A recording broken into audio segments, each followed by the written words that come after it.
हर किसी का ड्रीम होता है कि मेरा घर बहुत अच्छे से रहे, बहुत शानदार रहे, परिवार के लोगों में प्यार बना रहे, हस्बैंड वाइफ की रिस्पेक्ट, वाइफ हस्बैंड की रिस्पेक्ट करे। तो ऐसा हर कोई चाहते हैं। तो कभी कभी क्या होता है कि कभी कभी जीवन में ना वास्तु दोष की वजह से बहुत सारी चीज़ें बिगड़ जाती है। मानो आपका महादशा अंतर्दशा बहुत शानदार चल रहा है, सब कुछ अच्छा है, लेकिन फिर भी कहीं ना कहीं आपके घर में बहुत सारी परेशानियां आ रही है। लेकिन जब आप ज्योतिष के पास जाएंगे और ज्योतिष से आप पूछेंगे कि मेरा भाग्य कैसा है, तो ज्योतिष अगर आपकी अच्छी महादशा और अंतर्दशा चल रही है और आपकी कुंडली जो भी है वो अच्छी है, तो एक ज्योतिष कहेगा भाई साहब बहुत अच्छा चल रहा है। लेकिन जो सामने वाला पर्सन रहेगा वो बोलेगा कि अच्छा अगर चल रहा है तो मेरे घर में इतना कलह क्यों है, मेरे घर में इतनी परेशानी क्यों है, मेरे घर में या फिर मेरे जीवन में वो चीज़ें क्यों नहीं मिल रही है जो मुझे आप कह रहे हैं कि आपकी कुंडली बहुत अच्छी है। ऐसे में मैं आपको बताती हूँ कि ये सारी चीज़ें क्यों होती है, कब होती है। जब आपकी कुंडली सही है, महादशा अंतर्दशा बहुत शानदार है, फिर भी आपको प्रॉब्लम्स हो रही है, दैट मीन्स आपका घर का वास्तु बिगड़ा है। दूसरा, आपने किसी एक ऐसे जगह से कुछ ऐसे सामान उठाकर लेकर आए हैं जिसमें नेगेटिव एनर्जी है, जैसे कि कोई उग्र देवी देवता की मूर्ति, उग्र देवी देवता का जो हवन का जो राख होता है वो विभूति, शमशान से आप विभूति लेकर आते हैं, उग्र देवी देवताओं से आप वहाँ की विभूति लेकर आते हैं, तो आपके घर में उपद्रव होना ही होना रहता है।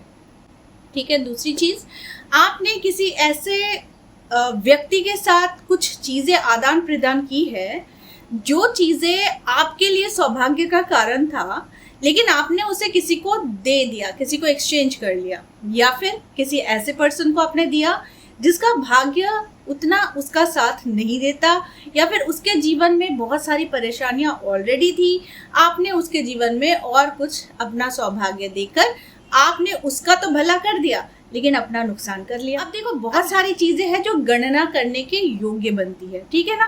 तो एक ही चीज समझ कर रखो कि सारी परेशानियों की जो जड़ होती है, ये जड़ होती है एक ही मात्र कि वो आपके द्वारा या फिर आपके माध्यम से कुछ गलतियां जब हो जाती है। ये सारी चीजों का समाधान क्या है कि आखिर हम इन सारी चीजों से बाहर निकले, तो निकले कैसे। तो देखो, इसका समाधान मैं अगर कहती हूँ कि आपको पूजा पाठ में भी मन नहीं लगता, आपका ध्यान कहीं और भटका हुआ रहता है, आपके जीवन में परेशानियां इतनी घेर चुकी है, फिर भी ये छोटा सा चीज कर लेना, वो इसलिए कर लेना क्योंकि इससे आपके जीवन में ऊर्जा को भरेगा ये, और साथ में आपके जीवन में एक नया रास्ता आपको यही दिखाएगा। आपके जीवन में बहुत ही ज्यादा दुर्भाग्य का सामना कर रहे थे, तो सौभाग्य का रास्ता भी यही दिखाएगा। और जो सबसे बड़ी चीज है कि वो है धन, कि आपके पास धन नहीं है, आय के साधन नहीं बन रहे हैं, व्यवसाय था वो भी नहीं चल रहा है, या फिर आप कहीं जॉब के लिए नहीं जा रहे, कैसे करें, क्या करें, कहाँ से शुरुआत करें। तो इसको समझ लो कि ये शुरुआत है, कि आपको शुरुआत अगर करनी है कि कहाँ से आपको शुरुआत करके आपके भाग्य को बहुत तेज बनाना है, तो फिर प्रतिदिन संध्या के समय ये दो काम कर लेना। आपके जीवन की बल्ले बल्ले ना हो जाए तो आकर कहना।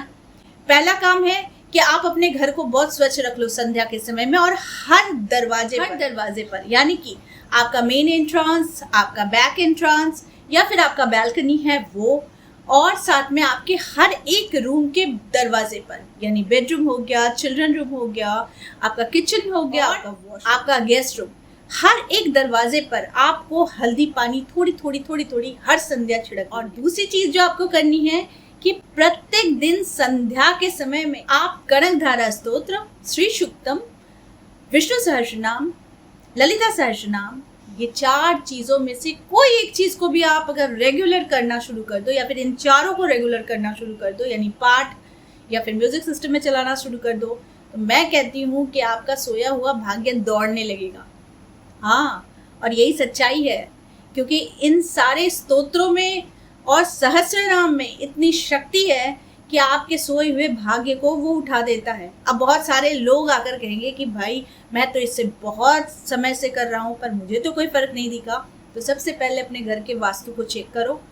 वास्तु अगर बिगड़ा होगा, कोई ऐसा सामान अगर कोई एनर्जी के साथ होगा जो आपके घर में दुर्भाग्य को खींच रहा है, इसे आइडेंटिफाई करो और उसे तुरंत घर से बाहर निकालो। वास्तु को सही करो। वास्तु में तोड़ फोड़ संभव नहीं है, तो इसका भी रास्ता है। वास्तु यंत्र होता है, रुद्राक्ष होता है, स्फटिक का शिवलिंग होता है, स्फटिक का श्री यंत्र होता है, ये सारी चीजें घर पे स्थापित करो। और साथ में घर पे रखा करो, वो है चिंतामणि पत्थर, मंगल कांटा, शुक्रमणि, मच्छमणि के साथ साथ आपको रखना जरूर चाहिए घर में, वो है हथा जोड़ी और सियार सिंगी। जब आप इन सारी चीजों को घर पे रखते हैं तो मजाल नहीं कि आपके घर में किसी भी तरीके का दोष उत्पन्न हो जाए, और मजाल नहीं कि आपके घर में वास्तु दोष रह जाए। तो ये सारी चीजें जो है ना, ये मैं आप लोगों को इसलिए बताती हूँ क्योंकि आप अपने जीवन का सुधार कर सको। क्योंकि बहुत सारे लोग बहुत ही हताश होकर कमेंट करते हैं कि मैम हमने तो सब कर लिया, कुछ नहीं हो रहा है। तो मैं कहती हूँ कि आप ही में से कुछ ऐसे लोग भी हैं जो 1 या 2% है जो ये सारी बातें कहते हैं, और से 99% 100 में ऐसे हैं जो अपने जीवन को बेहतरीन बना चुके हैं इन उपायों से, है ना। अगर मेरे बात से सहमत हो तो जरूर लिखना यस, ये सारे उपाय को करके देखो और अपने जीवन को बहुत अच्छा बनाओ। Bye bye.